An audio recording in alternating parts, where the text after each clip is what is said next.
Hi, I'm Arthur Moats, and I'm here to talk to you about my book, The Moats Theory of Life, and the amazing holiday deal we have going on right now.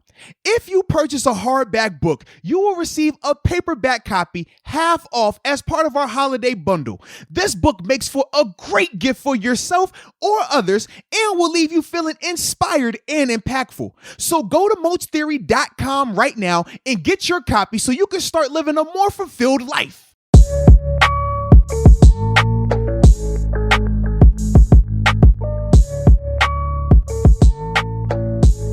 What's up? It's the Arthur Moats Experience with Deke. I'm Arthur Moats, and that's my main man, Deke.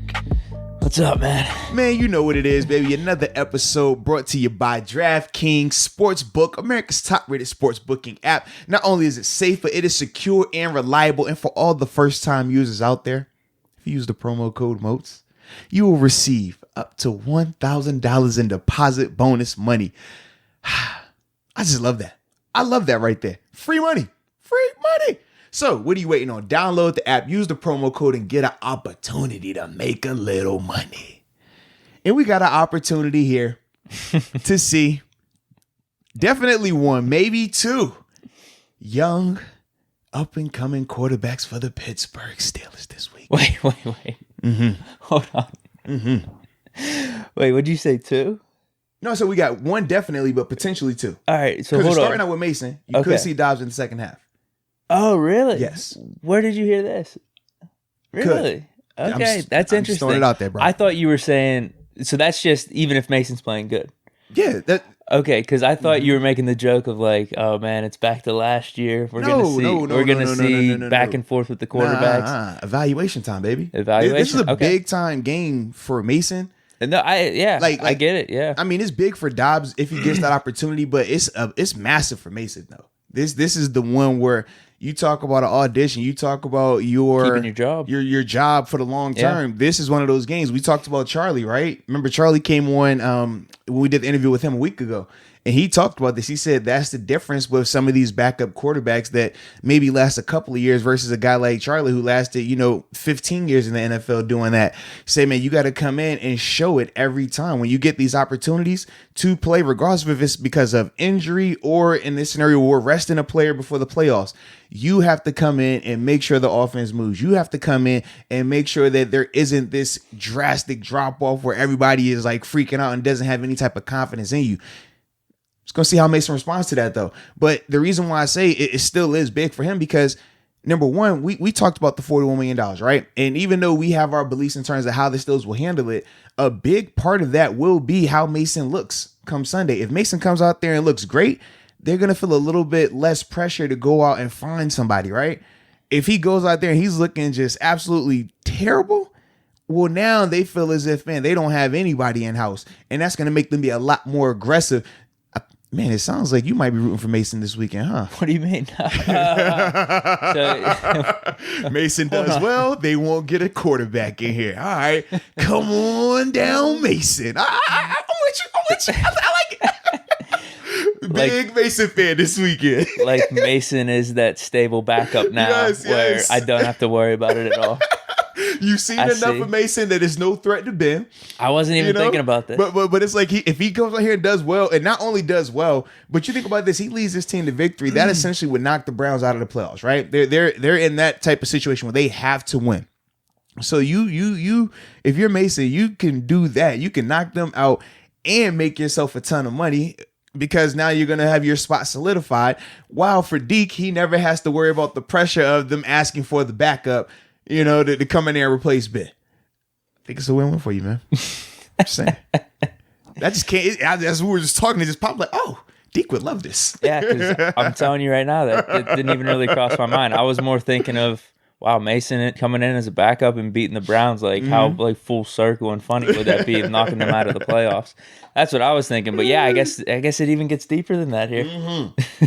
It's layers to this thing. People talking about the Browns are motivated. Steelers don't have anything to play for. Ha ha, not so fast. Mason, big time action, man. Big time. I definitely agree with you though. I have thought about that. Like this is kind of on his job right here. This is his evaluation game right here. This is if we were having a preseason, this is his 4th preseason game, right? This is the game where we give you the keys to the car. Coach Simon, I love what he did in terms of making the announcement early. This is another sign of just how Coach Simon has his finger on the pulse of the team. We talked about how last year, right?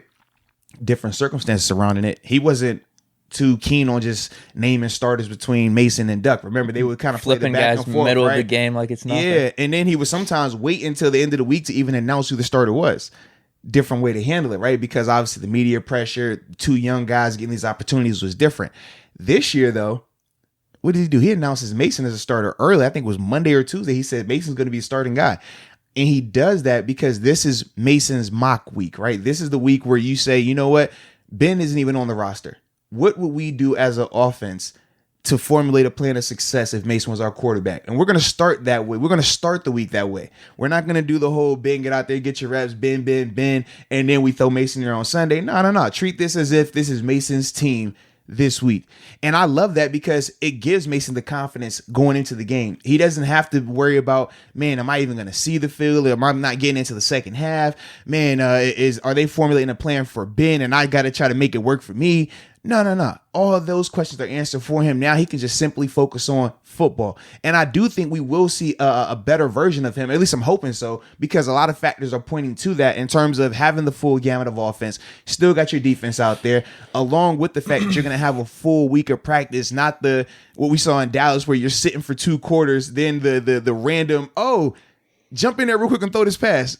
Well, it's a setup for failure. The funniest thing about that Dallas situation is it was like a complete lose-lose. It's like we're at midfield. Yeah. We want to score, but it's like don't fuck up because everyone is going to get on your ass. But we want you to be aggressive. But also we know you haven't warmed up, and we got in here. People, oh man, look at his arm shift. I'm like, I don't care. If that's I will say that was something I did notice, but I'll tell you that though it was a lose-lose scenario. No. But this is why I want to say that, because you and a lot of people do say that, and it use it as a knock on Mason to bump up Ben. But it's like if Ben was standing on the sideline for 2 quarters, not warming up at all, and you literally said, Ben, get in here and throw this ball right now, I can assure you his passes would look like that as well. That's what people don't realize. It wasn't as if, remember, it wasn't like Ben went down and we all had time and we knew Mason was going to be back. Remember when Ben left, we weren't supposed to see the field again offensively. That was the thing. That's why. That was the whole reason why he left. What happened? Yeah, it was a fumble, right? It was either a fumble or a pick. It was a fluky thing. It was like a tip remember pass the dude, because the dude bumped into his leg or whatever, so we weren't even supposed to get the ball back. And we got the ball back on a fluky turnover. Yes, I thought you were saying that bench. I was like, no. It was how we got it back because they were about to close out the half. Yeah, we got the ball back. Was it a tip? It was a tip or a fumble. It was something crazy, but we were not supposed to have the ball at all. Why do I want to say it was Cooper? I don't know why. I don't know. I know we weren't supposed to have the ball, though. And then we definitely got it. And that's why we were all kind of looking around like, is Ben coming back out the locker room? What are we doing? And then you see Mason just kind of right out there because it wasn't planned. It wasn't like he even had an opportunity. So that's my biggest thing. Like when people talk about his arm strength, I'm like, you can evaluate his arm strength come Sunday. You could look at every out, and I feel like it's going to be important too, because obviously Ben, now the second half of last week was Ben's pretty much best half, right? He killed it. But let's not act like we haven't seen Ben struggling with his passes. So I think this is going to be a good evaluation for Mason. If he comes out there and he's looking like what Ben looks like, or if his accuracy is better or worse, we will have a lot more confidence, or we will know that, hey, we need to go shopping a little bit. So either way, man. The other thing I could say in contrast to the Cowboys game was last year in the Jets game. Mm-hmm. It was a completely different story, and that's why the deep ball accuracy, the confidence, and that's why the Cowboys game. I think part of me, whenever he came in, was like thinking more to his whole body of work of last year, like, oh man, this is gonna be a shit show. But then afterwards, I thought, man, like, why? How does that happen? When the last game I saw him last year, the Jets game, like. He looked like a completely different quarterback. Are you ready? This is the difference. I mean, there is this huge layoff and so many things that play there. But not even that. 2 distinct differences is this. Last year, who was he backing up going into that Jets game? Duck. And what did you just say in terms of how Coach Simon would rotate those guys during the game? So Mason knew he had to be ready when? The whole game, right? There was no, oh, man. Especially Duck coming off that Bills game. Right. It's like, man, you could be starting 2 series in. And it wasn't like we had to wait this long time. I think he was the 4th or 5th series. They made the flip. He went in there. Whereas with 7, you're not rotating that quarterback with 7 out there. 7 could be having 5 picks. You are not going on the field. Like, we know this. So it's a different level of intensity. It's a different level of how loose you stay and how warm you stay on the sideline because of that. So that was the other reason why I think it was so different. We saw him last year against the Jets when he came in off the bench versus this year against the Cowboys coming off the bench. You could just see the difference of scenarios and why one, he looked a lot better and he was warm and he flourished in the moment, whereas the other, it kind of looked like deer in headlights. It was the equivalent of a person went out there and played a game without warming up. That's what it's going to look like. And then he got taken out before he got enough reps to even get warmed up to make it look better. That was the other thing. So, you just kind of deal with it. It was one of those circumstances. But like I said, Sunday is going to be the real test for him, man. Well, I'm actually curious about this aspect. It's a little bit kind of, I guess, down a rabbit hole here. But like, the details of Mason in the Jets game, what is he doing versus the Cowboys game? And you talk about warming up. In the Cowboys game, is he just like standing there focused on play calling and Ben? Whereas the Jets game, he could be like warming up and thinking about his shot. So typically that's how it works, right? So if you know this scenario, and I've been a part of both, right? Where I've been the starter 100%, don't have to worry about rotating. I've been a part of a rotation, and I've been the guy who has been on the bench coming off the or subbing in for the guy. I've been the guy that is a part of a rotation as well. And the mentality is this: when you are a part of a live rotation, right? Or you really feel like, hey, I can get in this game, kind of like how Mason is the duck, man, you're warming up the whole full court. In fact, you hate it because you're like, if I was actually playing in the game, I wouldn't have to keep warming up. I could play my plays, focus on the mental stuff. But right now, because I don't know when my number is going to get called, I don't know if it's this series, I don't know if it's this play, I don't know when it can happen, I got to keep staying loose. And sometimes, man, I've seen guys cramp up on the sideline because I promise you, no exaggeration, because they're spending so much time just trying to stay warm because they just don't know when it's going to happen, right? But then I've been on the other side where it's like, oh, that's TJ Watt out there. TJ doesn't come off the field.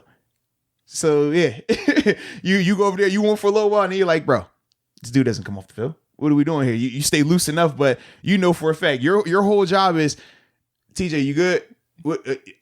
So what I saw was this. He was kicking back a little bit faster. Your inside move is there. That becomes you're more focused on the game. Right. So it changes a lot. So for Mason, when you're backing up Ben doesn't want you over there warming up. Ben wants to know, hey man, on that hot that I threw, was it 3 or was it 2? What did you see? Like, that's your focus on words when it's duck. I don't care what you want me to tell you, duck. I'm worried about what I'm saying right now because I might get this opportunity. I'm going for your job. No, seriously, let's be real. So that's another reason why it's very different in terms of how you handle the two, man. One you view as your competition. The other one you view as the guy you want to go and get, the goal, right? So Ben is your goal, but Duck or Dobbs is your competition. So the way you handle them and communicate with them, especially younger players, like me, when I had a similar situation with Bud, man, I was already 5 years in the league. I already had a second contract. It's a different mentality. Mason and Duck, they're both in like essentially the same class. I mean, they're both. Can we get to like 5, 6 years? You know what I mean? So it's like they're trying to get there. They're not gonna be able to speak from a stance of, man, I already got mine. I want to see you eat. It's more so I got to get mine. If you can get yours in the process of me getting mine, great. But I'm not gonna, take a back seat so that way we could push you just because of the timing of it all. So that's life. Yeah, I mean, that's in anything. Like if you're young in your career or whatever, and maybe another person that's in the same field as you. You guys are both going for the same thing. It just is what it is. Without a doubt, I tell people all the time, my relationship with Bud, TJ, Jarvis, night and day. Because of me being established and already having contracts and everything like that, it's totally from a position of love. Me and Buffalo year 1, 2, and 3.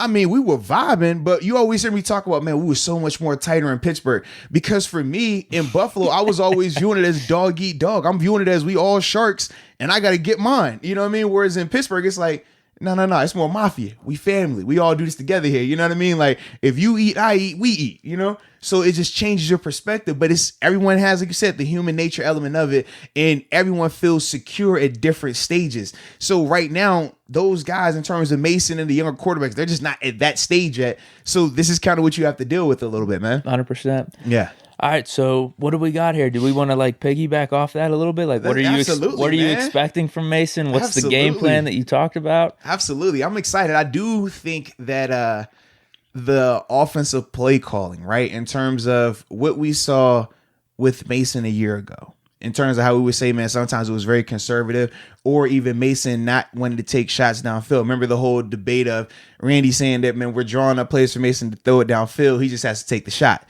That was a whole debate going on.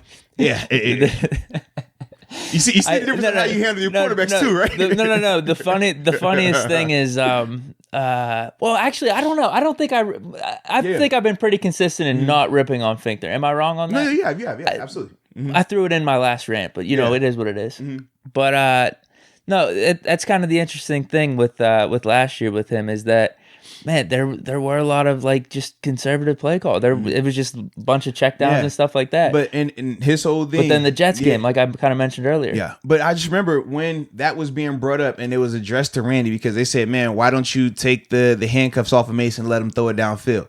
Randy Fichtner said multiple times, we've designed plays for him to go downfield. He just has to take the shot. And that became the new narrative. It wasn't Randy Fichtner isn't designing these plays. And they would show multiple situations where, all right, that guy's running downfield. We saw the Niners game where they hit Deontay Johnson going down the field, right? So it was multiple games where he was drawing up stuff, but it was more so you got to push Mason to take those shots. And the thing that I would say, and I would say it last year, was, man, as a young quarterback, sometimes you're not as confident on taking those shots. It's not like 7 where you've done this for how many years and you have the luxury of being a first-round draft pick as well. So even if you're going through growing pains, it's a lot more invested in you. I said, Mason, man, it's not the same level of investment. If Mason come out here and he's just trying to throw it deep, and he's getting picked off and it's making it look terrible, they're not going to wait. And we saw that. They did what? They switched the duck at times, right? So I do think that played a bigger role, but this time around, I do think that he will be more aggressive. I do think he will take some of those shots downfield. And even this year, it's not as if the plays weren't designed for shots downfield. The biggest part when we talked about the downfield stuff were more so the accuracy of it, right? That was what it was. It wasn't like plays weren't schemed and guys weren't at least NFL open on some of these downfield stuff. So that's why it's going to see like, all right, with Mason, where's your confidence at now? Are we going to see Jets game, Mason, where you were confident, where you would take those shots downfield, you would step into it? It looked more like when you were at Oklahoma State and why we were so excited when we drafted you. Are we going to get that Mason? And I do think we will see that. I just don't know to what full extent, because obviously that's going to depend on how long you have Deontay, Juju, and Claypool out there. Well, that's actually one of the things I wanted to say. I was rewatching the Browns game from last year. You look at our lineup, dude. Yeah. Holy that's hell. The problem, bro. Jalen Samuels started. Yes. Connor got hurt in the middle of the game.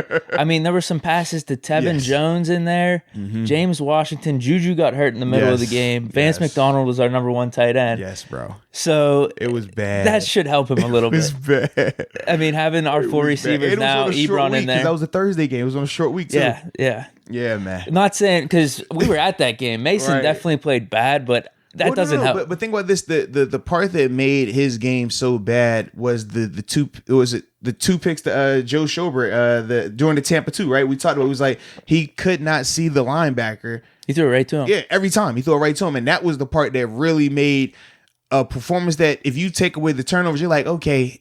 For a young quarterback on the road, short week, you'll live with it, right? That's enough to get you out of there. But actually, weirdly enough, he did make, I don't know, there was a couple passes that were, 12, 13, 14 yards down the field. Remember, didn't Deontay get knocked out of that game too? I thought he got... I don't know if it was for a little bit or not. It was either Deontay or Juju, because Morgan Burnett was the one who hit him. I remember us saying like, dang, that's the former Steeler, and then he was the one who got a pick as well, so... Juju was definitely out because Tevin Jones was getting some catches and stuff. It was that was the big thing to me though, man. Just seeing that, I'm just like, it's rough. It's rough.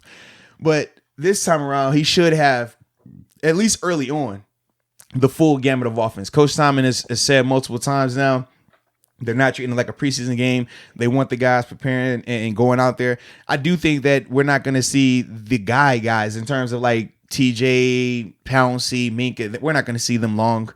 I think a quarter max for those guys.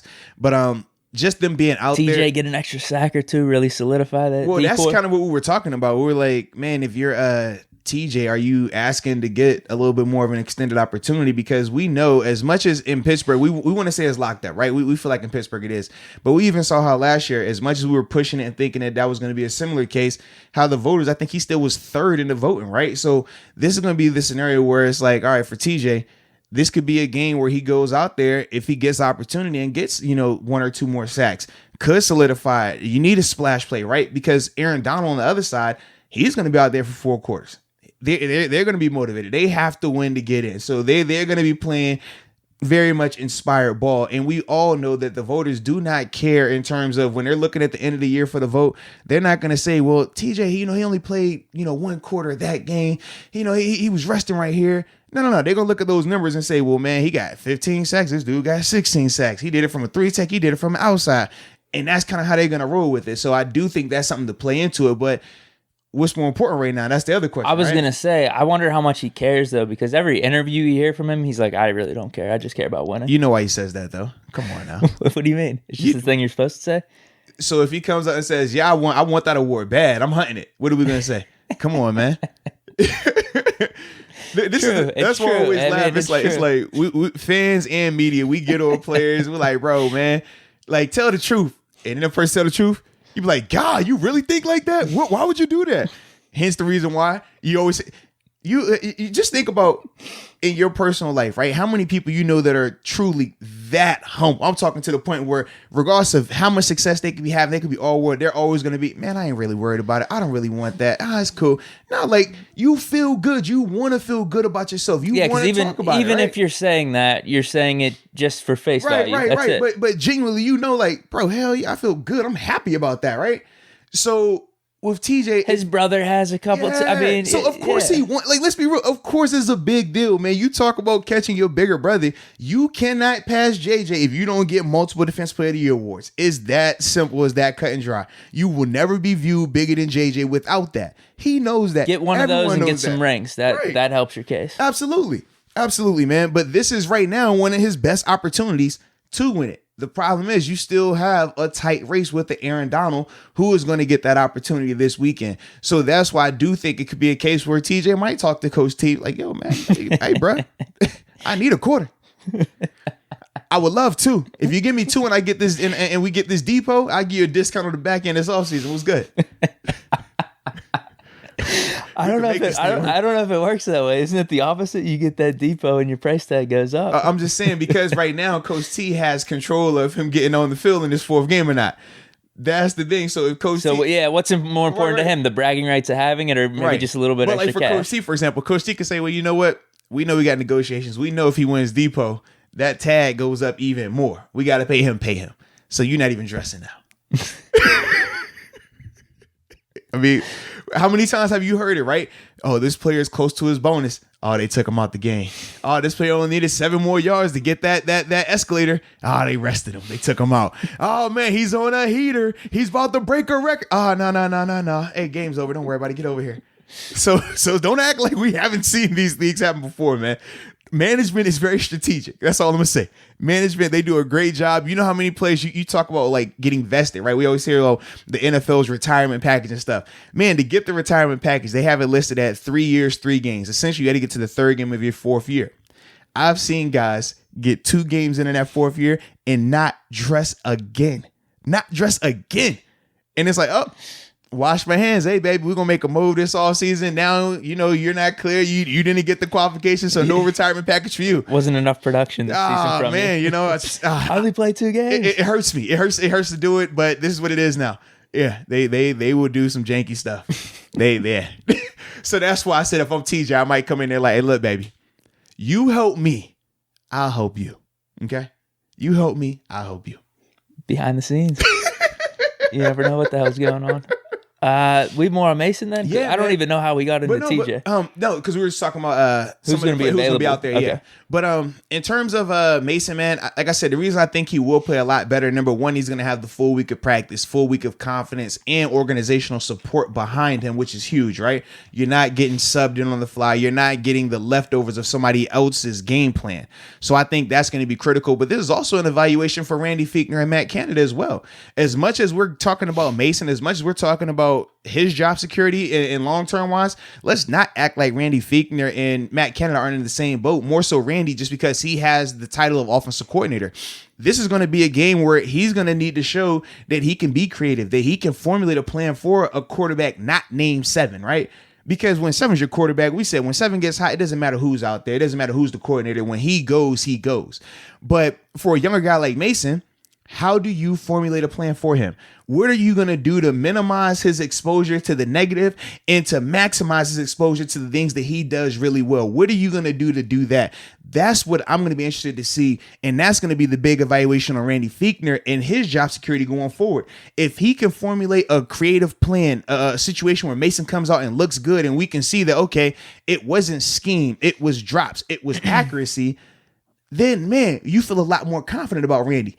But if we come out and we see the same stuff going on and it's not throw related, it's not catch related, man, now it's going to be very damning on Randy. It's going to be very damning on Matt Canada. So for all of those guys, they're all connected together. That's another reason why I'm excited, because you're going to get a wholehearted effort from a game planning standpoint. You're going to get a wholehearted effort from an on-field standpoint, because both of those guys' success are going to be directly linked to each other. This is probably one of the more interesting Week 17 games where contender is sitting players, backups are in, for all these reasons that we've talked about. Yeah. I mean, there's a lot at stake. So the funniest thing, though, probably people hearing what you're talking about with Fichtner and stuff, they're like, what the hell, man? Fichtner had all of last year to be doing this. It goes back to what we were saying.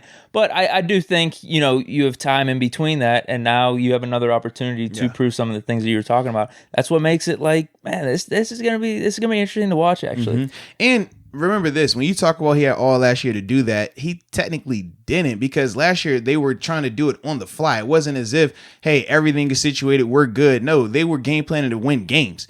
This week is going to be, we're game planning for Mason to look better. Like, you know that's, what I mean? all right, hold on. Yeah. I get what you're saying, and this goes maybe back to what you're talking about of Mason being a little more tentative throughout the season, because it was, how many times did we say on podcasts? Yeah. Your number one goal, don't turn the ball over. Don't turn the ball over. And then when we would talk about Duck, Coach T would say what? He didn't kill us.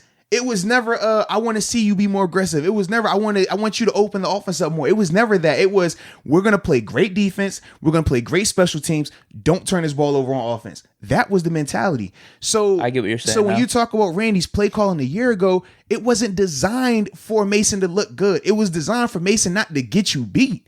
It was designed for Duck not to get you beat. Whereas this game right here, that's not the mentality. And our weapons were way worse last year. Absolutely, man. When you talk about the receivers, like you said, that was out there. And the Browns game, like some of the injuries and stuff. It gets bad. Absolutely, man.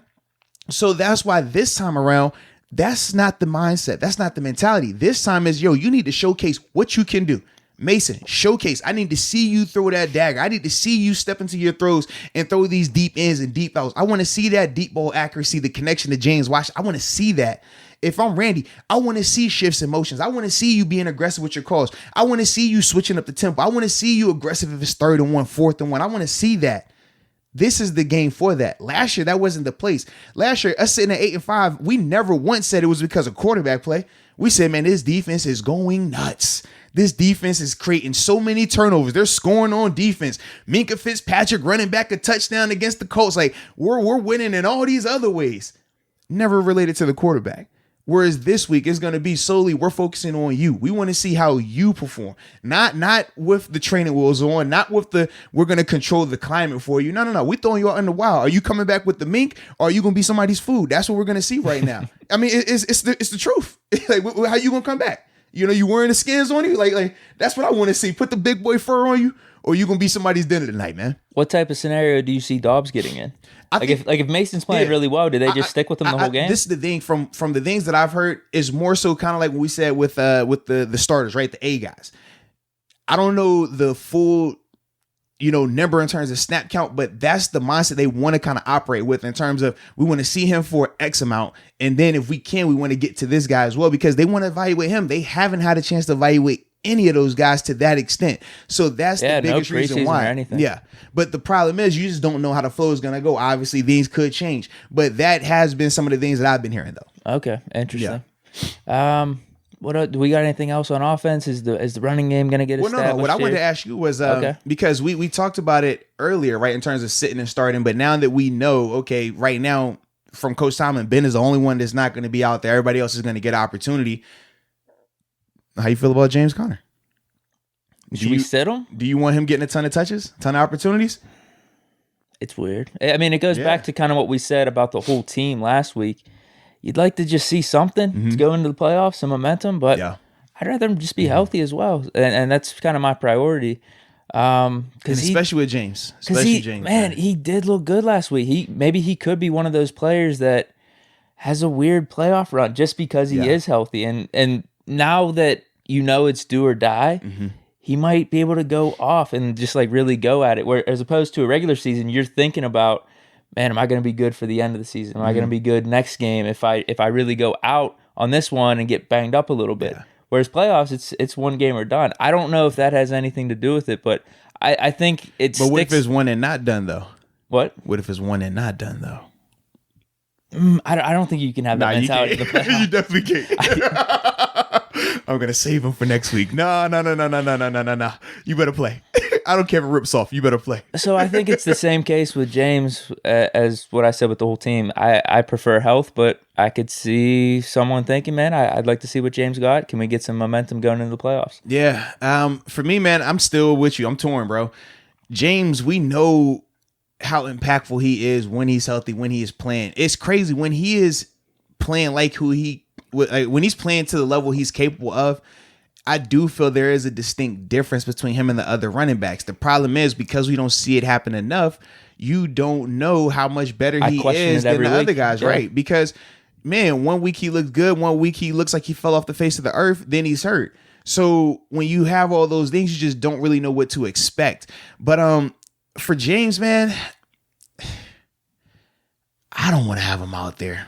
Okay. I'm not gonna lie. As much as I'm a momentum guy, I just feel like he's too impactful when healthy to risk it in a meaningless game, knowing that you have a big time play. And when we talk about this playoff matchup, now we don't know the exact team just yet, but the teams that you're looking at potentially facing: Ravens, Browns, Colts, Titans, Dolphins. No. I mean, Dolphins probably the most favorable matchup. But other than that, man, you know that. I'd say Browns, and that's why I think some people were talking about like it could almost benefit us losing this game so we could play the Browns first round in the playoffs. Which I'm not trying to do. I think it'd be better to just knock them out of the playoffs. But I don't like playing that game of I don't mind losing to this team, give them confidence, then we play them again, because we know at the NFL level, confidence is everything. You get a team that's playing confident, they get on a roll, they can ruin your day. That's my only thing. That's why I feel like if you play the Browns, you want to beat the Browns this week. Yeah, I think it'd be better too. Just wouldn't it be something? Backup quarterback. Yeah, absolutely. Browns out of the playoffs this season where they think, wow, this is like this is our year. This is where we turn it around. Before, man. I mean, this type of stuff that goes on, man. I love it. I'm with it, man. So no on Connor then. I don't want him out there. I personally don't. I feel like I'm with you. I lean that way. So and he's too valuable. Like I said, when he's healthy, you know he's going to be your best pass blocker. He's your best runner in terms of just pure running. He's your best pure running back. And he's still comparable in terms of being an effective receiver off the backfield as well. We don't see him get featured in it a lot, but he still is effective. I just feel like, man, when you got a guy that can do all three things to that extent, I don't want to put that out there. I'm handling him with the Fragile gloves on this week, right? Just airmail you, put you on a nice box, little label on it, tape it up. Because he looked healthy last game. So you're right. I don't want to mess with that. I don't want to mess with it. It's certain players I'm like Vince Williams, for example. Vince, I want to see more of. I want him to get his lungs back. We talked about that as well. You can't get back into playing shape. Is Spillane good this week? They said he's supposed to be up. Is he supposed to play? We're gonna find out within. Because honestly, we'll find out within a day or two. That goes hand in hand with Vince. Like we kind of need to see him play. Yeah. So right now, Spillane is supposed to be available Sunday. We don't know the full capacity, but they did say yesterday. They said Wednesday. Excuse me. They said on Wednesday that he is available. He should be available come Sunday. So obviously we'll get the practice report as the week progresses, but he is supposed to be out there. Now, I do think if he is available to that capacity, you still start Vince. I still want Vince to play at least a quarter because you got to get those lungs back the way they need to be, especially come playoff time, right? But then after that, I want Vince off the field because we've seen when Vince is out there, his impact. If he's not out there, we saw how rough it could get on our defense, especially the run defense, all right? So, I don't want to have the opportunity to not have Vince come playoff time. I don't need that. I mean, we saw Avery with Marcus Allen. We saw Avery with Ulysses Gilbert. I don't like those combos. Avery with Vince, love it. Avery with Spillane, love it. Adrian with Marcus on third down. Love it. In that middle of the season, man, the linebackers were pretty solid. Yeah, man. So that's my thought process. I have a quarter of Vince, 2 quarters max. Then after that, if Spillane is available, I want Spillane taking the whole second half. I want Avery to play the whole first half. Then after that, I'm getting him out of there in the second half because he is definitely our second best linebacker right now. Spillane could come back and be productive, but obviously he's come back from injury. It will be his first week back. I can assure you there will be some rest. There will be some drop-off, all right? It takes time. Anytime you come back from an injury, especially a knee, it takes time. Avery talked about it on the interview. He said, man, even last year, turned his ACL, then he comes into this season, his first couple of games, he's like, man, I still wasn't confident in it. And that was, obviously with surgery, and it was a little bit more serious, but that was after a year off, man. It just, you got to get in the game and make plays to get that confidence back, man. So that's why I do think that Spillane, you're going to have to handle him a little bit differently. But Avery, man, Avery gets a half. And after that, he's resting. We're getting him ready for the playoffs because, he's coming off of his best performance as a Steeler last week, man. He was super productive, not only in terms of the 14 tackles, which led the team, but he had the sack, had PBUs. Yeah. He was the leader out there. He looked really good. And we knew Vince being back was going to be a big boost for him in that standpoint. So I want to see that again. I want both of those guys healthy come playoff time. So that's how you got it. Like I said, quarter, 2 quarters, max for both of those guys. Spillane can play the second half. Marcus Allen could be out there. Ulysses Gilbert, those type of guys, man. Yeah. Let them get the reps and continue to get better and get their legs back under them as well. Any other players? It's probably gonna be the same thing then with like Joe and Steven. Do they get a quarter? I feel like Joe, Steven, Cam, Minka, Tuitt, they're kind of all. They just gonna keep Edmonds out there the whole game. Well, no, Edmonds is in there as well. I don't think Edmonds plays more than a half. You got to think Edmonds has been a consistent starter ever since he's come in here. The biggest knock has been ball skills, which we saw him put to bed this year. He should have had a pick last week. I know. Great play by Doyle. And shout out to everybody last night that hopped on the live. We're doing the Master Most film session. We actually broke down that play. You did that play? I did, and literally you freeze frame it. It was beautiful. I'm talking high points the ball, great body position, eyes. And Doyle, man, he looked like Charles Woodson. He looked like a great DB. Man, receiver, hands, high ball on it, play through the hands, finish through, rip away. It was textbook by him. That's why we always teach it as a defense, right? It's like, hey, if you're beat, a guy has his hands on the ball, just play through the hands, man. While he's coming down, you go up. Because that is a crazy difficult catch to make. The guys that make it are DeAndre Hopkins type, right? Yeah. And they're rare. We know they'll actually and they have to hold it away. Keep the ball up. Yeah, and that's why it's like that. That's seen it a few times, rare. Man. That doesn't happen, But that's why when I saw it, I'm like, bro, that's not a knock on Edmonds. Edmonds, that was beautiful. So I don't think that he plays into the second half at all. He's viewed the same way. That's why I brought it up. I didn't know how he was viewed. The only reason I don't list his name a lot of the time is because when we're talking about the stars on that defense, your Cam Haywards, your Minkas, your TJs, it's a distinct difference in level of productivity. And I don't want Edmonds to be viewed negatively because we keep saying his name with those guys. Edmonds is a really good player in his own right. But it's hard to be appreciated when you're next to superstars. And that's what he's dealing with right now. If he's on another defense where it's no superstars, man, they love him. They speak of him in a totally different vein. But when you're surrounded by potential defense player of the year in TJ Watt, a potential defense player of the year in Minka, Cam Hayward, a perennial all-pro, 2 great Joe Hayden, one of the highest paid quarterbacks in the NFL, like in the history of the NFL. You see, and then early on, you got Bud Dupree, who's having a breakout year as well.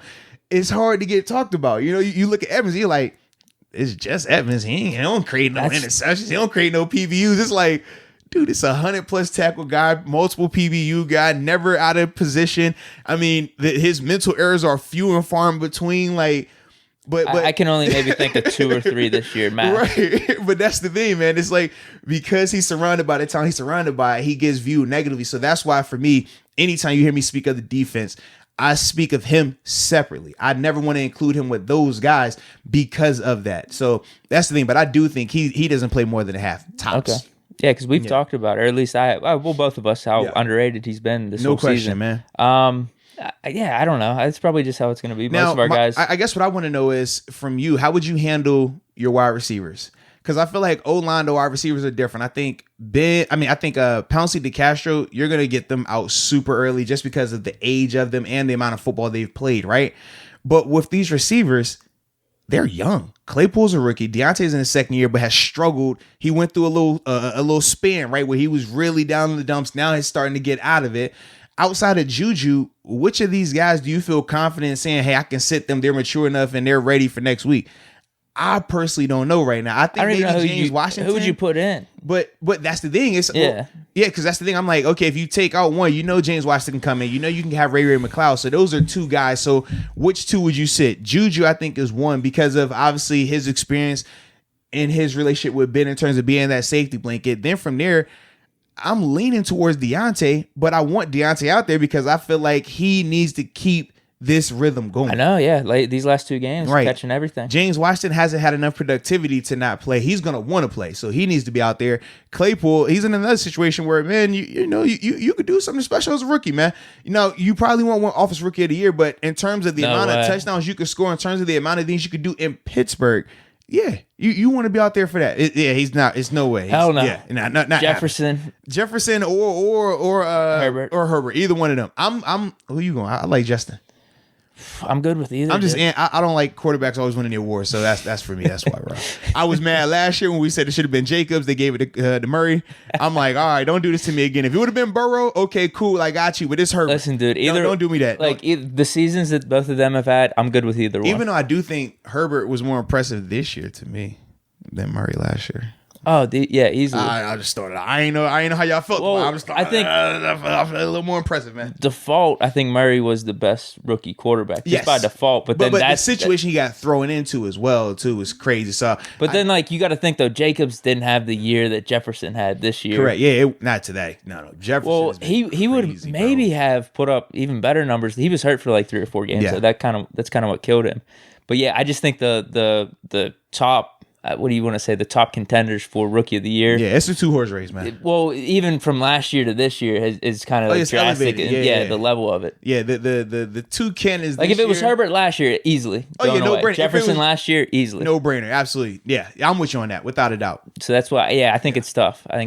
I'm good with either one, to be honest with you. I like it, man. I like it. Like I said, for me, I like Jefferson. Excuse me. I like his celebrations too, man. He was the first one doing that, man. He was. He was doing it at LSU. Yeah, and then, man, remember, he wasn't even waiting to score. He was doing that thing. You the one who showed me. You were like, bro, watch the celebration. Like, what are you talking about? That was his first. That was the touchdown. debut. Man celebrated for 15 yards before he scored a touchdown. I was like, okay, is this we got Deshaun Jackson? Okay, he did score. All right, I like it.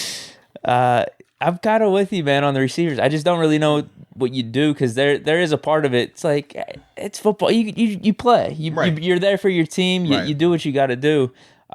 Because like I said, our available receivers, it's got to be Washington. It has to be Ray McCloud. It's like one of the big 3 would probably have to play in throughout the whole game. Like if you're talking Claypool, Juju, and Deontay. So that's of the big 3. Who? The big 3. So who can you win without? Okay, who can you win without? But who? But I don't know. I don't know if that really plays who's into more it. Important? Because, like, to me, the reason I say is this, right? I'm more concerned who's not getting hurt. That's because this is my all right. So who could you win without though? Could you win without Juju? Could you win without Deontay? Could you win without Claypool? I don't think you win without Deontay. I think you have to have Deontay to win a game come playoffs. Oh, you're talking about playoffs, not the Browns game. Yeah, I'm saying if between those 3, if one wasn't available to you, which 2 do you think you could still win without? Well, bro, this actually probably goes to my sentiments throughout the year. I would want Deontay, Claypool, and then you'd put third probably Juju. But then between See, for me, I flip flop. I go Deontay, Juju, then Claypool. Okay. Deontay because he's so dynamic with the rock, right? We talk about, man, when he does catch it, what he's able to do with that ball, short or deep, is special. So that's why he's number 1. But the reason I got Juju at 2 instead of Claypool, Juju's so consistent, bro. I understand that. It's kind of pick your poison. What do you want? Juju, we said, man, Juju's not running by you, right? But he's combat catch 100% of the time. He's going to be open. He's going to do all the tough plays. He's doing all the intangible things. You need him out there. He is Ben's safety net. We see Ben look to him a ton, especially on possession downs. That's his go-to, right? And then from there is Claypool. And we said, man, if Claypool got more opportunity, if Claypool was targeted the way that Justin Jefferson was, I do think that Claypool could have kept up with him. His targets just went down. He wasn't featured anymore. So I do think, man, that's the biggest reason why I have him at 3 instead of 2. Now, potential, he could easily be the best of them all. That's what I'm thinking is like end of Colts game. Claypool he could was be the best of them all. Huge factor. Yeah, so if we can keep that type of shit up, he would be really important for the playoffs. The 2 comeback routes and that screen, you're like, that's what the offense looked so much better when you featured him. The 2 guys that I always say, man, when you get them involved in the offense, it looks night and day. Deontay and Claypool. The games where Deontay and Claypool either aren't featured or are struggling, right? Deontay having the drops and stuff, the offense looks terrible. The games where our offenses looked good, Deontay has went off and Claypool has went off. So to me, if I'm the coordinator, if I'm Ben, I'm saying to myself, I got to figure out more ways to get them the ball and not the reverse. I don't want to see another reverse. I don't want to see another reverse to Claypool. It worked. I don't want to see another in the first 4 weeks. I don't want to see another reverse. If I see another reverse, I'm throwing my TV. I might go find Randy Fichtner myself and give him the 2-piece. All right, and that's my guy. That's my guy. Okay, I just can't see another reverse. I can't. Not the Claypool. You can reverse the Ray. You can reverse the man. I'd rather you reverse the Juju. I can't take another Claypool reverse, but I just ain't got it in me right now. I just don't. It just hasn't worked. It hasn't. It's so predictable now. I just can't. I can't do it. I can't. All right. So yeah, that's just how I feel on that situation. But for me, I go Deontay, Juju, Claypool. So in that order, that's kind of how I would view the guys that I would. But you already said you think Juju would be the first one out, though. He will, because I do think. So since we said Deontay is probably the best in terms of productivity, Juju is the best in terms of consistency, the best in terms of when you it's kind of like that. And we talk about the veteran stuff too. I don't know if that plays into it. The way I look at Juju is the new version of Heath Miller. He's the new version of Jason Witten in terms of maybe even a little bit worse than Hines or something like that. Like he's that extent where he's gonna find the soft spots in the zone. He can beat a linebacker. He can catch, you know what I mean, in tight windows because he doesn't get a lot of separation, but he can catch in all these tight windows. He is the safety net. He's the guy you're looking for on gotta have it downs, possession downs, situational football, right? That's the guy. So understanding his significance, I do feel that he would get pulled first because of that. Now, if Deontay was more consistent this season, it would be a no-brainer. Deontay's lack of consistency, especially these past 4 weeks, it's not like he struggled early in the season and now he's put together this long span of really good performances. It was flip-flopped. So yeah, well, kind of what he did last year, right. Actually. Like he came on strong last year. So now that has to be a reason why you're like, you know what, as much as I know, as talented as he is and as much as and the impact he has on this offense, I'm not as confident in him as I am Juju because we know he's 1 or 2 drops away from going back in the tank. like seriously. You saw even against the Colts, right? The pass was behind him and he didn't catch it. And he's looking like it was behind me. Like he's trying to sell it to us that it wasn't a drop. Was this like the first one, the first draft? Right? Yeah, absolutely. So you can see right there that, man, he's not all the way confident in himself because he was trying to sell it to you like, dude, it was behind me. It was behind me. Look, I didn't notice that. Yes, bro. I'm looking. I'm like, I didn't think anything of that one. I really didn't because it was like behind. It wasn't the best pass. Yeah, you watch him and he's looking like it was behind me. It was behind me. If you're a guy like Juju, if Juju had one, Juju ain't get up talking about it. It's like, all right, whatever. We're good. We're going to the next play. Because the confidence in his hands, the confidence in his ability. Deontay, because he's been in the tank, because mentally we saw him, that Bills game, he went into the tank. We saw that, right? So it's not like we're talking about a guy that we've never seen show a little bit of mental weakness, right? It's not like we haven't seen him show that. So you have to assume that, man, if it gets like that again, he might go back there again. And if he does that, now we're stuck. So that's why for me, like I said, Juju is my number 1 guy in terms of getting him off, but I do want Deontay to get some more positive in-stadium reps. I don't need a lot of it. And then get out quick. I don't need a lot. Yeah. I want to see him, man. If you play 4 series, which is essentially about a quarter and a half. 3-4 catches. Man, 3 or 4 catches, 3 or 4 targets, we're good to go. Because it's not like you're, and this we have to realize too, with Mason at quarterback, we're going to see him throw the ball, but it's not going to be like 40 plus times like Ben. That's not going to be the case. You're looking at 25 to 30 passes tops. They're going to try to run this ball. That's going to be the mentality. In a game like this, you run the ball because you want to keep the clock running. Keep the clock running, you minimize your exposure for injury risk, right? So that is going to be a part of the plan.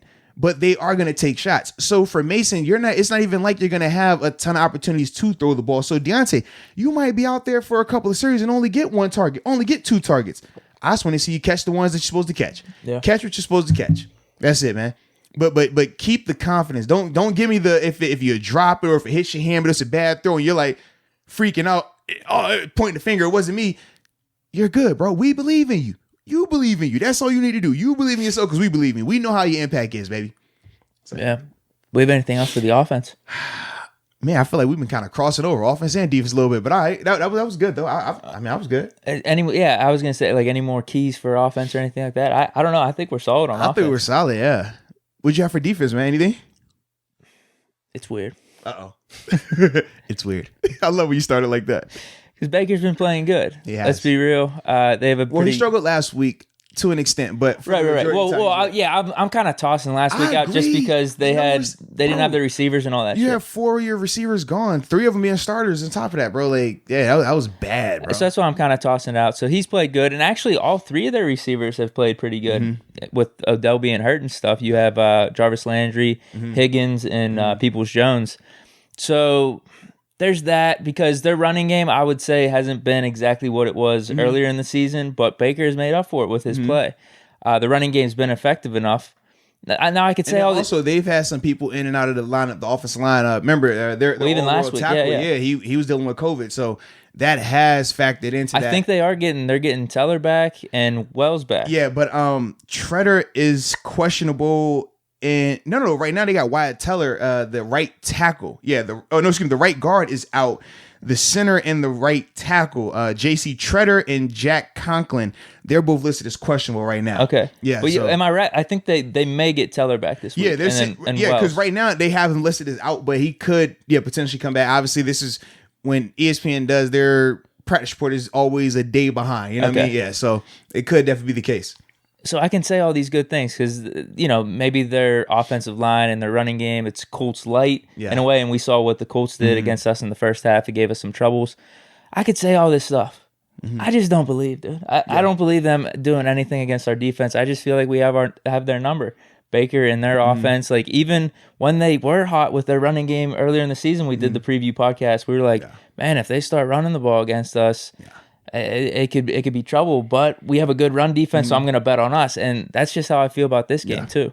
I do think this is going to be different for 2 reasons, though. Number one, Baker was hurt coming into the last time, right? Remember we talked about the ribs. Yep. And then remember they didn't really try to run the ball after he threw the pick 6 to start it, and they pulled him. Game flow, we definitely had him in game flow, and then they pulled him within like a series of the second half.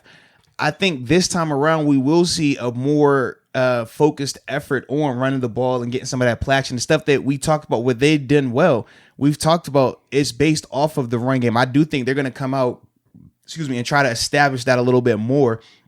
But then also we're going to have to deal with it for 4 quarters because Baker is healthy this time. So whereas in the past, like I said, man, because remember also that Browns game. And we don't have Ben. I guess that plays into it a little bit too. And I was going to say, remember that Browns game the first time around, we were still talking about how we would get up on teams and then we would have these crazy second halves where teams could come back on us, right? We brought up multiple games and we said, man, we got lucky because we didn't even have to worry about it when they pulled Baker out. So we never had to even consider, like, can they get hot? Can they find any type of success? Whereas this time around for 4 quarters, we've seen this Browns team legit start slow. We've seen them start fast. We've seen them get crazy hot in the second half. That Baltimore game, man, that's the second one was crazy. We've seen that as well now. So I do think it's going to be different because of that, along with the fact that we don't have 7 out there this week. So it's not as if we got this confidence of we got this lead we're going to be playing with, or the ace in the hole of even if we're trailing, we know he can bring us back. So I think that's going to change some stuff as well, man, in terms of the defense, because you're going to be looking at a defense that will potentially be out there a lot more than they're used to. We talked about the difference between last year and this year defensively. They play a lot less snaps this go around compared to last year where they were out there on the field. It seemed like the whole game. And you always talk about how late in the fourth quarter, they would look tired. Late in the fourth quarter, man, it's just like they had played too many snaps. Yeah, I see what you're saying, dude. I think there's just that weird X factor of one, I do think we've had Baker's number throughout his career and all that type of stuff. Just even the offense, like they haven't really looked good against us with the Baker era. I don't even know if you can consider that Thursday night game. Like they didn't. I mean, they did enough though. They did enough. But that's my point. Like because Baker still had the 2 touchdown passes that game. Because I remember him running doing the swing arm thing. I was like, I hate that thing. I don't even know why it just irks me. But I remember him doing that. So I do think there may be something to, man, we have everything to lose here. As opposed to us, we have nothing to lose. Yeah. We're just trying to knock them out of the playoffs. But that's going to be the mindset. I want to see, because in situations like this, teams have 2 different mindsets in terms of the Browns. You're either looking at this like, man, back against the wall, we're going out here to get it. Or you out here like, the pressure's getting to you. Oh my God, if we lose, man, we lost last week. Just imagine if we lose. Dude, if we lose this to Mason, oh my God, they're going to kill us. It's going to be so bad. Those are the different mentalities. And depending on how you go out there, there's a difference between playing to win and playing to lose, or playing to win and playing to not lose, right? It's a big difference between the two. One, I mean, now for Mason, he's going to have to play to win. He's house money. This is like, hey, Deke, I'm giving you, $60,000, go to Vegas, enjoy yourself. You're going to be playing crazy aggressive. Compared to if it's your money, you going out to Vegas, so you like, hey man, I gotta be a little more conservative here.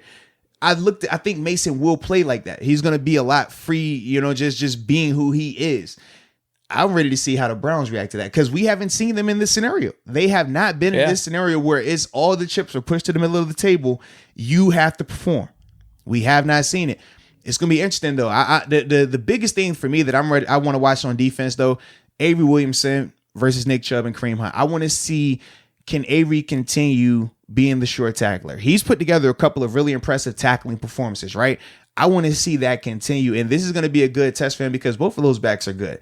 We talked about Taylor last week and what Hines and them were able to do. I want to see, okay, now against another formidable running back tandem, because come playoff time, you're going to start seeing more and more of this, right? You're going to see more complete teams. Avery's open field tackling has to continue to be what it is. Avery's, just sticky coverage is going to have to be what it is. And he's showing a little bit of flash as a rusher. I didn't know he could rush like that. I mean, he's done some really good things on a couple of blitzes. I've seen him, not just this Colts game, but in a couple of games now, the Bengals game as well. He's done some nice things. He has a little inside swim move when he's rushing against a running back. I want to see, is that something that we can expect, like a Vince Williams, right? With Vince, we know, man, Vince has a nice inside linebacker rush package. Can Avery be another guy like that?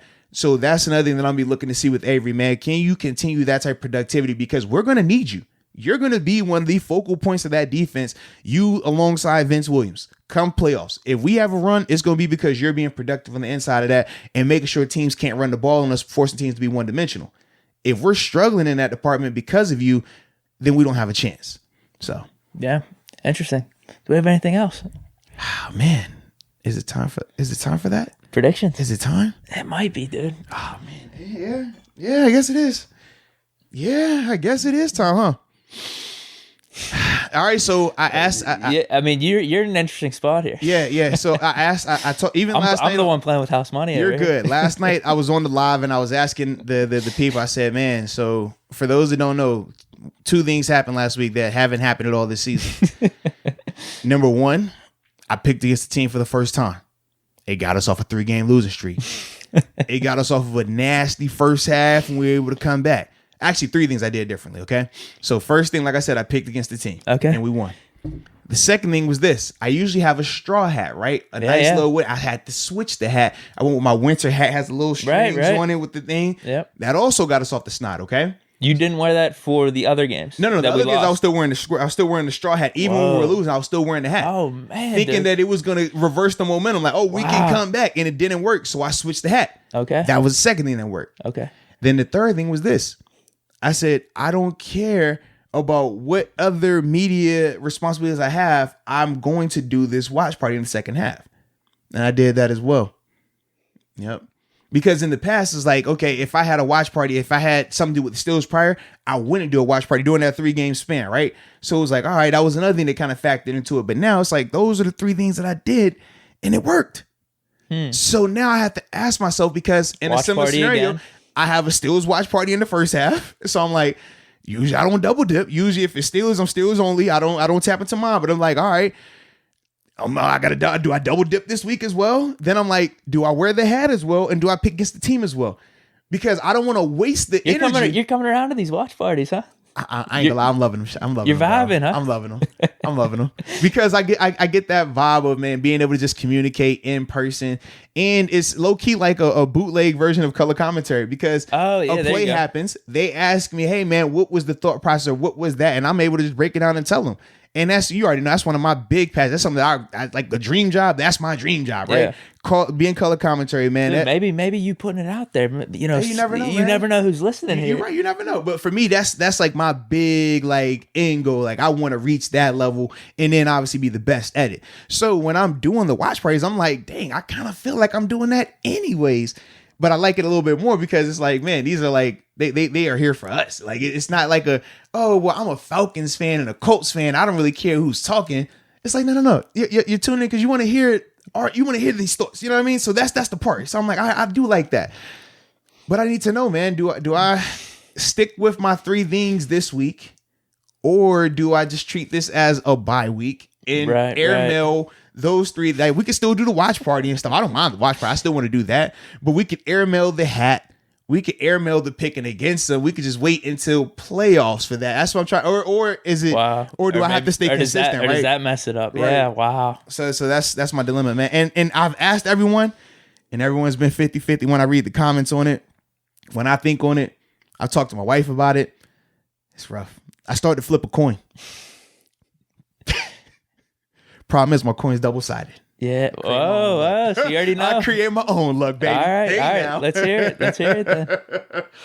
Yeah, so I went to the council, the review board. The double-sided coin. You know, I had to go talk to my double-sided coin. It never tells me the wrong answer. It always tells me what I need, which is exactly what I want.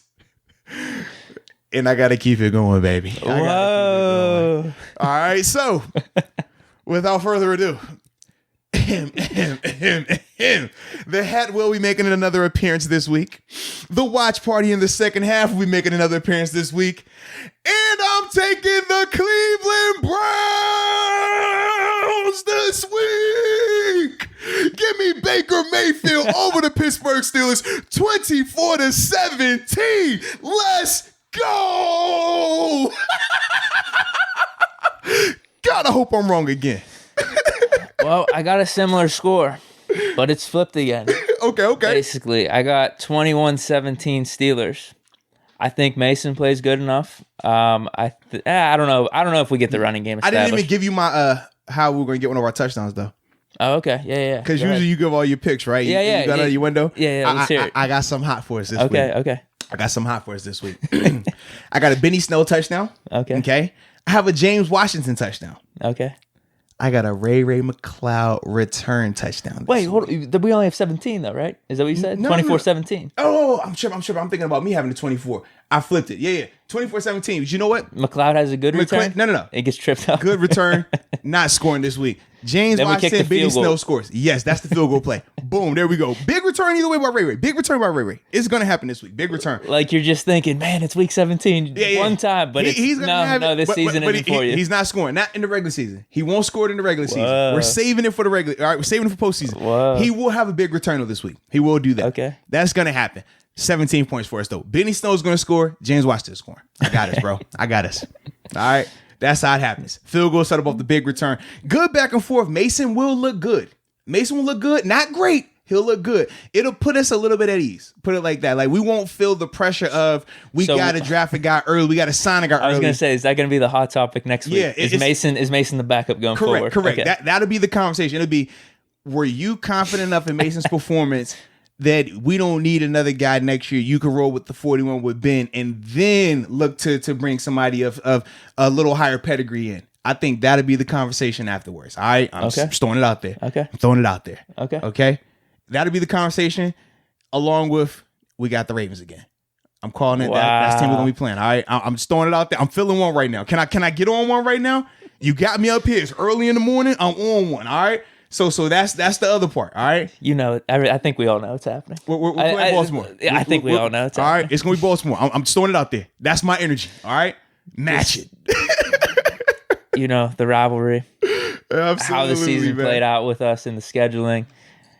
You know it's happening. Let's just be real. But it has to. It's like the perfect story. I feel like it's with them coming up. Like you thought they were dead. And they got hot. They're coming on strong. And either party is going to talk big talk once the game is over. You know that. If they win, they dancing on logos and they going to cut up. If we win, we big time talking to them. Big time. Lamar, we coming for your neck. So it's only right, baby. It's only right. Dude. So with this game, what did I say? 21-17. I said 21-17. I think Mason, I got 24-17. Yeah, I think Mason plays good enough. I think it's more or less going to the mentality stuff we talked about. Absolutely. Man. I feel like it's all in the Browns, man. I think they got all the pressure on them. We're playing with house money, and I think our defense is going to play good enough. The question is, though, how long are they out there? That's the thing, man. Because you could talk yourself into the Steelers, man. They're going to for a half, right? And then you pull, that combo of Minka and Edmonds turns into Davis and Dangerfield. Those are my guys. Obviously, Dangerfield's been up here. That's my brother.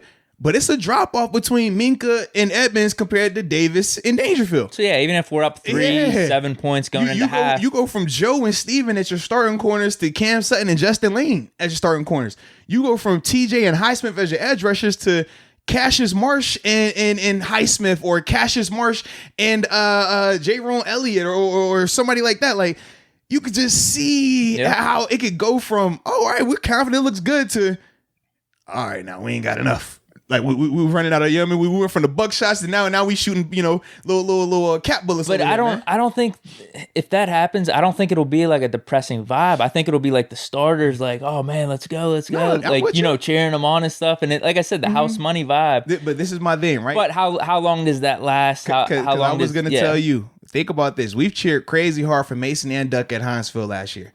We've been rabid in that stadium. Fans been going crazy for those guys, supporting them. House money, can't go wrong. And it still went like how it looked. That's my only issue.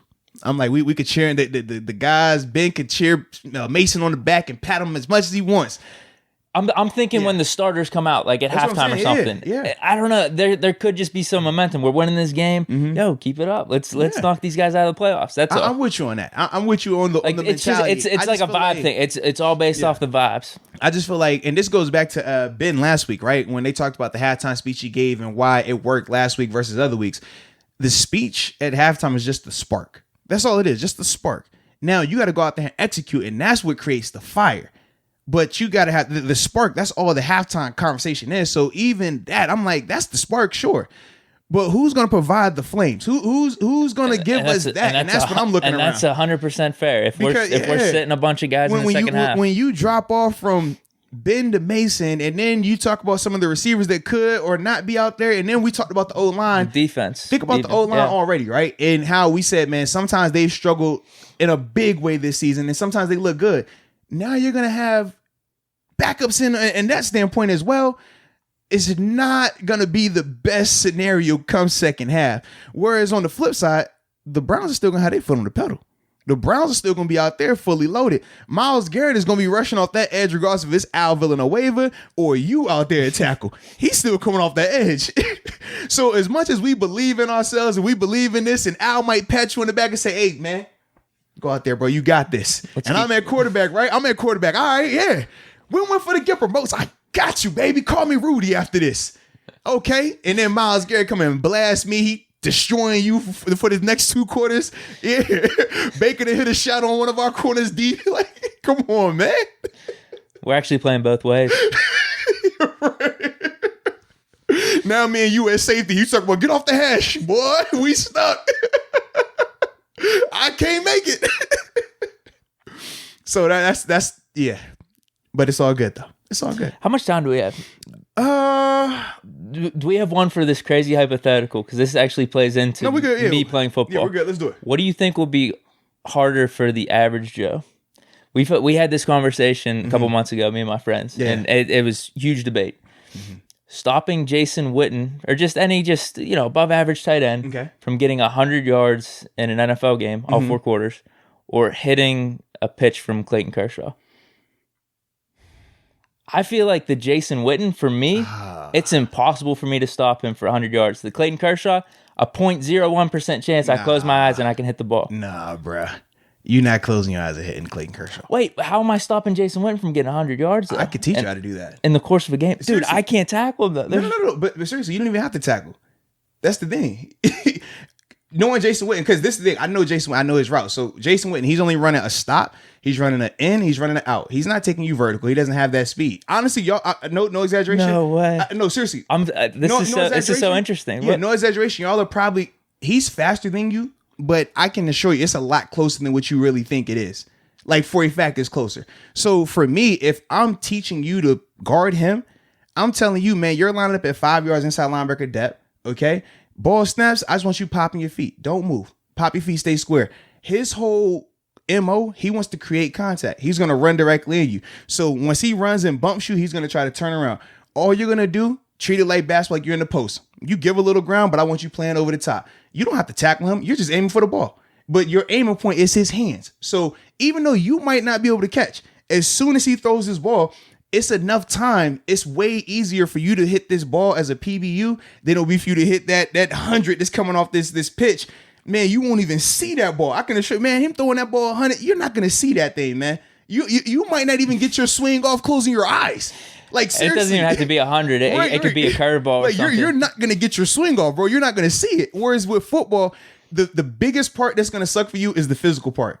Now, when he bumps into you, you might fall. It might take 7-8 times for you to get that. But just think, for him to get 100 yards, it's going to have to be a 10, 12 catch. You know what I mean? Like, so you can get, it's certain things you can do where you're just like, all right, you get that. And when you're tackling, his back is to you because he's going to run to you, stop, turn around, run to you, push off, burst inside. Like, he doesn't have. So you're actually thinking more of the individual players. So like, what if it was another tight end? What if it was Gronk? Not a chance. Another tight end, not a chance. So yeah, Witten was a bad example. Like, I like Witten because he's limited athletically. When you're talking about an average Joe, like the athleticism is the biggest difference, man. Yeah, I don't know why they brought up Witten. They said like you're not Ebron, not a chance. What if it was Witten if it was Witten in his prime? Well, you said Vance though. Yeah, but I said Vance. I don't think you would. Okay, Vance is a better athlete than me, honestly. Okay, so Vance is faster. Witten was the bad example. I think so. Whenever they brought up Witten, they were just thinking like a solid tight end. Oh, gotcha. Yeah. That's why they said Witten. So like, honestly, I don't think you do either. If there's a top 20 tight end in the league right now. You don't think? I think there's zero chance I'd stop him for 100 yards. I think it's 0 for both of them, honestly. 0.01 for Kershaw. But like, if you had to pick, like, what do you have the better chance? Honestly, you have the better chance at tight end. Even if it's a top 20 guy in the league right now. I don't think you understand how fast that ball is coming, bro. I just think you never know. You can close your eyes and you hit it. That's no different than saying you never know. I might break on this out route and get a pick. It's a 0.001% chance I might guess right on this out route. Yeah, but then you have the whole game for 100 yards. Okay. So I could get a pick, but they're going to keep throwing at me. But how many times you at bat? You're only going to bat 3 times. You're only going to bat 3 times. How many times you batting in the game? Think about that. Oh, man, did we say there was 10 pitches or something? like what? So you get 10 pitches for this, but you got a whole 4 quarters of that? I can't remember what the pitch count was. Y'all got to get y'all variables right, man. I can't remember what it was, but it was just like, what do you think is a better chance of happening? I'm like, if you're talking 10 pitches versus like 10 passes, if we're comparing it like that, I still like you as a tight end. If it's 10 pitches versus 4 quarters. We'd probably have to take the yards down, if too. If it's 10 catches versus 4 quarters, you don't stand a chance for 4 quarters. But you wouldn't stand a chance against 9 innings of Kershaw either. I think that's what it was. It was like a pitch or so, or I don't know how many pitches. It was limited pitches. Might have only been one versus a whole game, 100 yards versus the tight end. And I said the tight end. I was like, there's 0% shot of that happening. I don't know. I personally, I can get you right. Okay. I think I can get you right. The right coaching. I think you can get right. But you also got to think, too. You think a baseball coach would say to me, like, I think I get you right for a Kershaw fastball or something like that? Like, I personally don't, because you just think, man, like, dude, it's hard. Think about just baseball in general, like the feeder leagues that get into baseball. Why so, like, it's tons of people, not even. They say it's, I think it is the hardest thing to do. That's the hardest one to get into. Like football, we say it's the easiest because the rosters are big. It's so many different, like, specialized things that you could do to get you on the field. You don't have that with baseball, man. Like, to hit that, bro, I don't think you understand how fast 100 miles per hour fastball looks coming from that distance. Yeah, stop playing baseball in 8th grade. That is not fast at all. I mean, it's not far at all in terms of the mound to the home plate. Dude, it happens fast. You'll be sitting there and I've seen, dude, and be like, bro, I can't see this ball. Like I physically can't. Dude, the best are the curveballs or something. You think you're gonna get hit? Like, how do the batters stay in there? And all the releases look the same. You're like, bro, what? Look at it. Look at where his hand come. I can't see it. It's happening too fast. Like, what? Yeah, man. I do think though, like I said, and another part of this is, are you talking about just one-on-one the whole game? Or are you playing some zone in this thing? Is it right. a 7-on-7? You have your team backing you up, because I could funnel him. I could funnel him somewhere. Right, because I'm like, if you're playing a zone concept, man, I will have you. We'll be in cover 2, so that way you have zero vertical responsibility. You're protected on the outside. You're protected over the top. You're protected to the inside. You're gonna play super aggressive on anything 5 yards and down and right or left. Like, that's your window. You could do that. You could definitely do that. Like I said, now you can't do it for 4 quarters in terms of him really running the full route and we having to switch coverages to man, and you having to play like, the run. The whole defense will be revolved around me. You can't do that. It would be more so, all right, guys, this is how we're going to make this work. This is your responsibility, Deke. That's all you're worried about.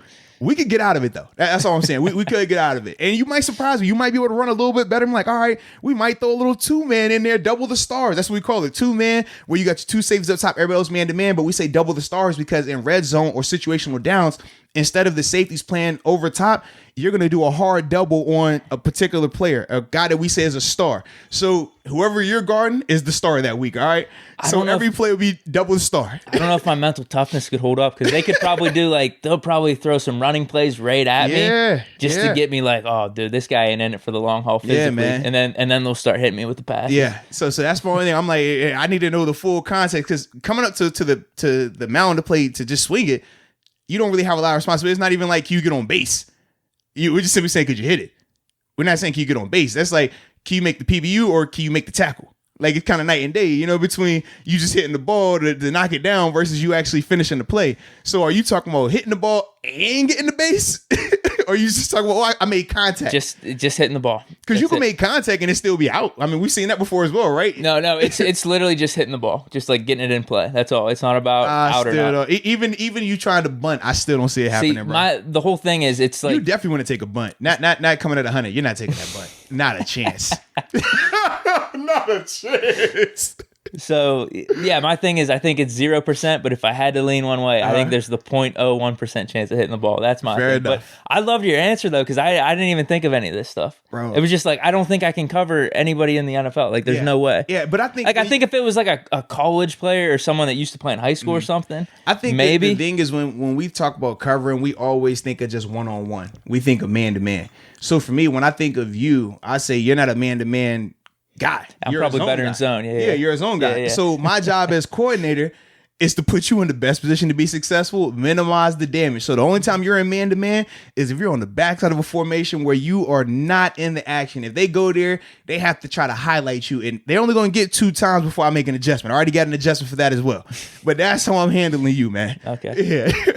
I'd assume the question's probably you have to be man-to-man the whole time. Yeah, if it's man-to-man the whole time, well, now I'm changing my approach. I'm not having you play off. I'm actually going to have you walk up and be face-to-face a yard off.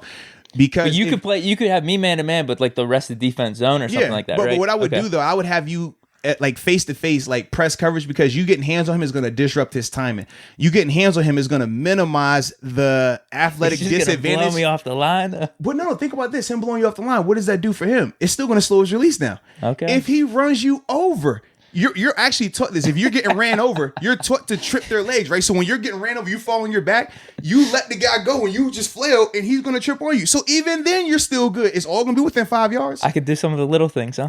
It's all about finding the edge, man. We got things to help y'all. That's all I'm saying. That's hilarious. We could accommodate you, okay? Dude, they're going to be so interested to hear this. Absolutely. So that was actually fun. I like that, man. Yeah. I like that. So we got our picks in. Before we do end it, though, You got some picks too? I do. I got one pick, man, because this is the part that's brought to you by DraftKings Sportsbook, America's top-rated sportsbook and app. Not only is it safe, but it is secure and reliable. And for all the first-time users, if you use the promo code Moats, you will receive up to $1,000 in deposit bonus money. But not only that, Deke, they got fantasy football as well. And we love a little fantasy football, man. Mm-hmm. So make sure you download the fantasy football app and the DraftKings Sportsbook app and use the promo code so you can get an opportunity to make a little money. But the matchup that I'm looking for right here in terms of making a little money, baby, I was checking for the Steelers. I know they're not up. They pulled us down when they found out Ben wasn't playing. They said, y'all, you cannot bet on the Steelers this week, or at least not today. Maybe Sunday. Let us get our calculations right. Yes. But the matchup that I do like is this. Cowboys money line over the Giants. Now, this is a big game for the Cowboys. Obviously a big game for the Giants, but man, the Cowboys, they've actually been playing a little bit better with Andy Dalton consistently back in the lineup. Now, remember, when they went on their real stretch of bad performances, man, they had a revolving door quarterback. For a game or two. Yeah, you had DiNucci for a little while. You had Garrett Gilbert. So it was multiple guys they had. They settled in on Dalton now that he's back healthy, no COVID, and they've looked a lot better. They were really impressive this past weekend as well. I think this is a game where, man, they're going to be motivated to win. The guys are playing a lot better. Zeke is also coming off his best performance since Dak has been injured. So that's another reason why I do think that, man, they win straight up. I don't like the spread at all. I don't want to play with that, but I do feel that the Cowboys will win money line straight up, man. And if you do that, money line is minus 130 for these odds. So this is still really good odds for this game. Absolutely. When you're talking about a game where you're getting these things, we're talking about these different factors that really fall in the Cowboys' favor. Most of the time, your odds won't be that good. But in this scenario, it is. So you got to take advantage of it, man. Cowboys, money line over the Giants, minus 130, man. Use that. Make sure you use the promo code when you're putting it in now. So that way you get an opportunity to make some real money. But with that being said, man. Dude, this was a fun podcast. Absolutely, man. Appreciate all the support. Shout out to everybody that hopped in on the live stuff. Shout out to everybody for the lives this weekend. Make sure you're supporting the cause too, man. Getting the Artemis Experience with Deke podcast official merch. You know what I'm saying? Got to get that. And until next time, baby. Peace.